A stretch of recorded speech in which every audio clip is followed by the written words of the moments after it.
Rhenisch is an author and a poet, lives here in the Okanagan, has a deep connection to the land and a fascination with the history of this valley. There are probably few other people who have dedicated as much time and as much energy to understanding what truly makes our valley the place that it is. And so we are honored once again to have a great voice to lead us in that direction. So would you come up and share with us this evening? This is my night to grow. It had to happen sometime. Hello. I come from a family where everyone is exactly the same height. There was a block of wood and an axe and just chop, chop, chop, but we vary this way. But this way, we're all the same. I live in a valley with a population of 450,000 people. 50,000 of those people do not live in nations that call themselves Canada. So I'd like to speak about that a little bit. This is from my blog, Okanagan, One Country Without Borders. It's called Where the Heart is Home. The future is here among us.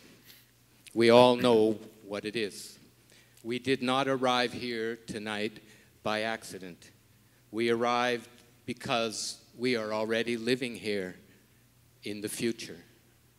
We have come on many paths. I was born here. This land raised me. Its water taught me the taste of water. Its wind shaped my mind. Its bones are my bones.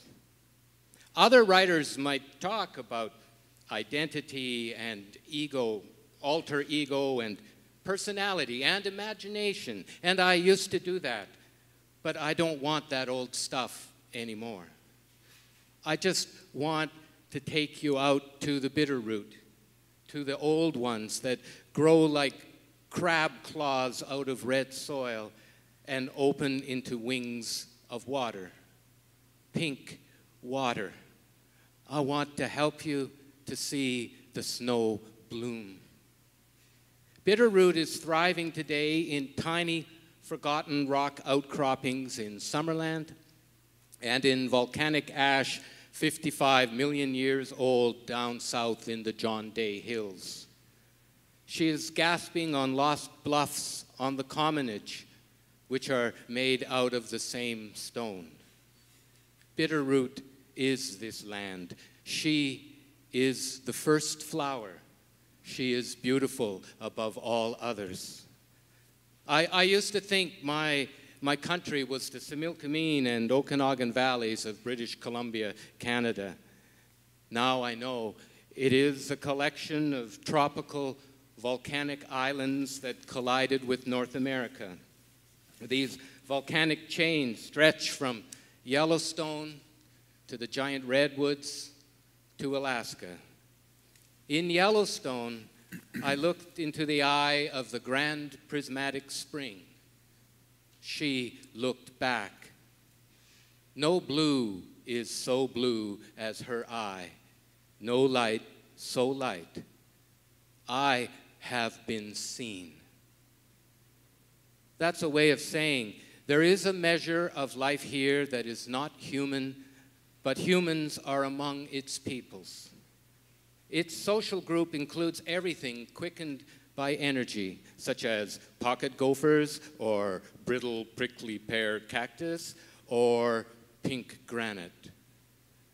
Others who live in my country, or from my country, shall I say, or off of it, who call themselves Canadians and Americans, as I used to do before I began my journeys across the flood plateaus of the Columbia, have their universities and their literatures, their psychologies, their economies, their selves, their arts councils, and business investment banks.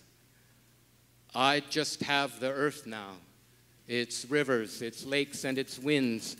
And I have the bed of dry falls and the cave dwellings of Lake Lenore just south of it. Most of the fresh water of the world, when the world still had fresh water, flowed over the turtles of this story.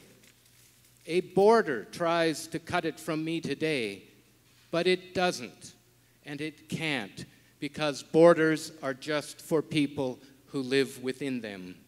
A body can't be cut into two. If you cut it into two, it springs up again as one. Just ask any two young people in love. Let me be perfectly clear. My heart is at Palouse Falls in the glacial outwash floodlands next to the big arteries of my body, the Snake and the Columbia rivers. I don't mean I've left my emotions at the lower falls of the Palouse River on the old trail between California and the far north where we are here. I also don't mean my heart is at Palouse Falls in the way someone might say, I left my heart in San Francisco. I mean, my heart is Palouse Falls. I have watched the sun rise over it in early July and have watched that sun snuff out its tobacco pipe at dusk.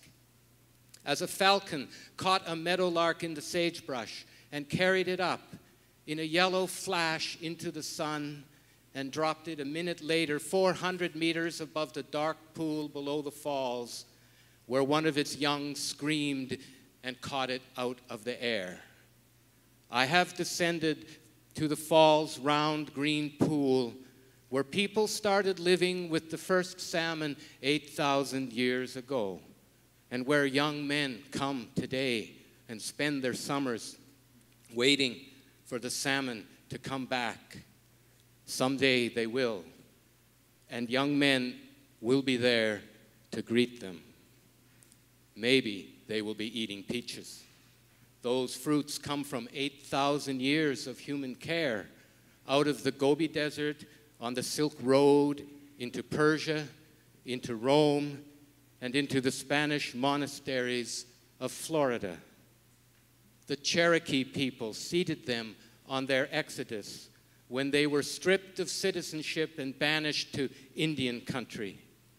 Cherokee girls and women planted them in fruitful places in the cold of winter on that road of blood, so there would be something to welcome them on their return.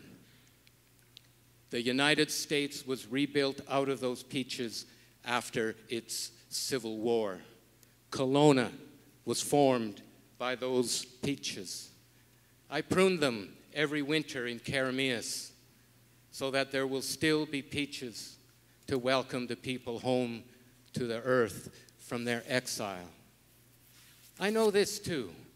When I raise my arm to point out a hawk diving on a quail in a field of wild grass, I am plunging my arm into the sun. It's all sunlight, right down to the surface of the soil. I walk through it. It flows over my skin. I live in the sun. From the neon green sweat beads of the magenta lilies of my grasslands to the neon green and pink cicadas of Pinus Lake, this country is beautiful. We all know what it is. We did not arrive here tonight by accident. We arrived because we are already living here. We chose to be this future. All that is missing is speech, and that will come. Blessed be.